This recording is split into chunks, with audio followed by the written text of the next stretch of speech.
오늘은 진화생물학에서 가장 기발하고도 어떻게 보면 좀 섬뜩하기까지 한 아이디어 하나를 같이 파헤쳐 볼까 합니다. 바로 리처드 도킨스가 제안한 확장된 표현형이라는 개념인데요.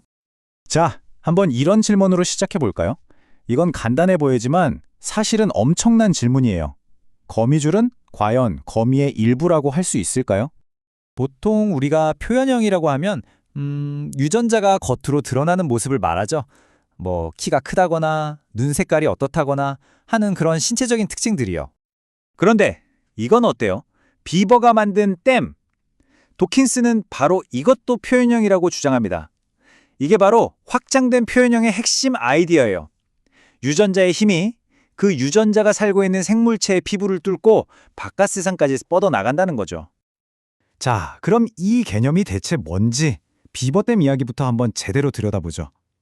여러 개 개체에 흩어져 있는 유전자들이 어떻게 하나의 거대한 프로젝트를 함께 할 수 있는지 정말 신기한 이야기입니다.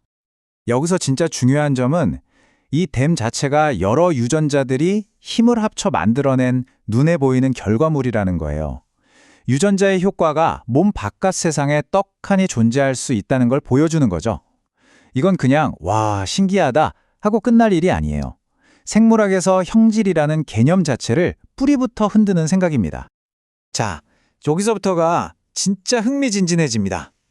한 종에 속한 유전자가 전혀 다른 종의 몸을 마치 인형처럼 조종하기 시작하면 어떻게 될까요? 흡충이라는 기생충에 감염된 달팽이, 한번 상상해 보세요. 이 달팽이의 껍질, 과연 누구 거라고 해야 할까요? 달팽이? 아니면 그 안에 숨어 사는 기생충? 말 그대로 달팽이 껍질 하나를 두고 달팽이의 유전자와 기생충의 유전자 사이에 팽팽한 줄다리기가 벌어지는 겁니다. 한쪽은 껍질을 얇게, 다른 쪽은 두껍게 만들려고 싸우는 거죠. 그러니까 결국 우리가 보는 달팽이 껍질은 그냥 달팽이 DNA의 결과물이 아니에요.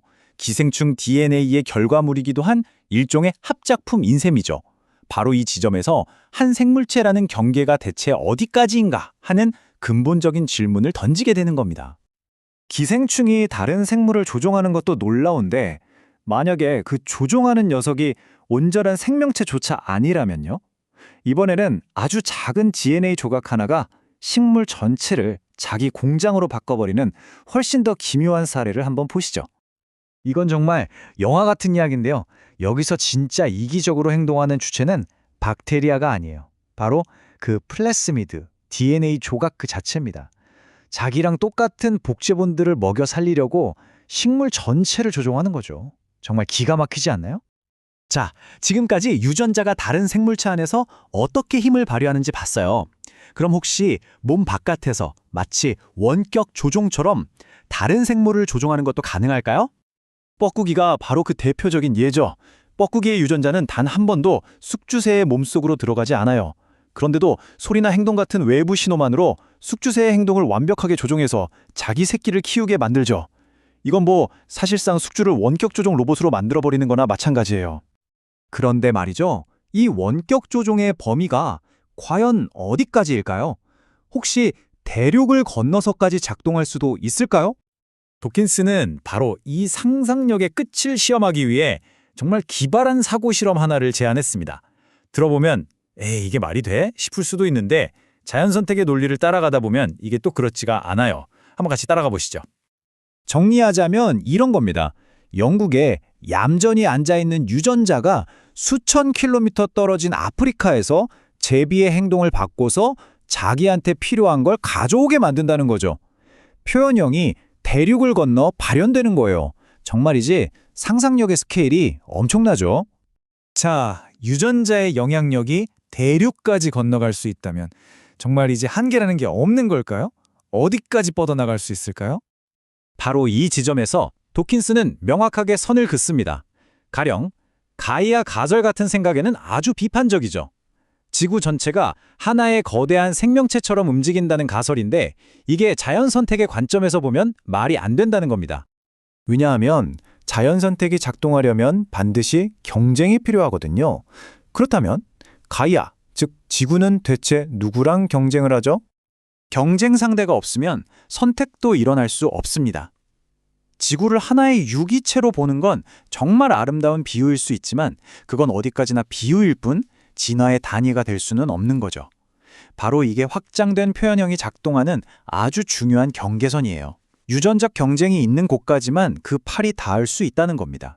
자, 이 모든 논의는 결국 우리를 하나의 궁극적이고도 아주 심오한 질문으로 데려갑니다. 생각해보세요. 유전자들이 이렇게나 원격 조정에 돼가고 다른 생물, 심지어 무생물까지 자기 마음대로 주무를 수 있다면 대체 왜 굳이 이 비좁고 번거로운 몸이라는 감옥 안에 갇히는 길을 택했을까요? 이 강력한 복제자들이 왜 굳이 협력해서 우리 같은 복잡한 운반기계를 만들었을까요? 바로 그 질문이 우리가 생명 자체를 보는 관점을 완전히 뒤집어 놓습니다. 여러분의 몸, 제 몸은 물론 우리 유전자를 위한 운반체죠. 하지만 어쩌면 그 안에는 우리가 모르는 다른 누군가의 유전자를 위한 자리도 마련되어 있는 건 아닐까요? 내 몸 안에서 벌어지는 줄다리기의 다른 쪽 끝에는 과연 누가 있는지 다시 한번 생각하게 만드는 질문입니다.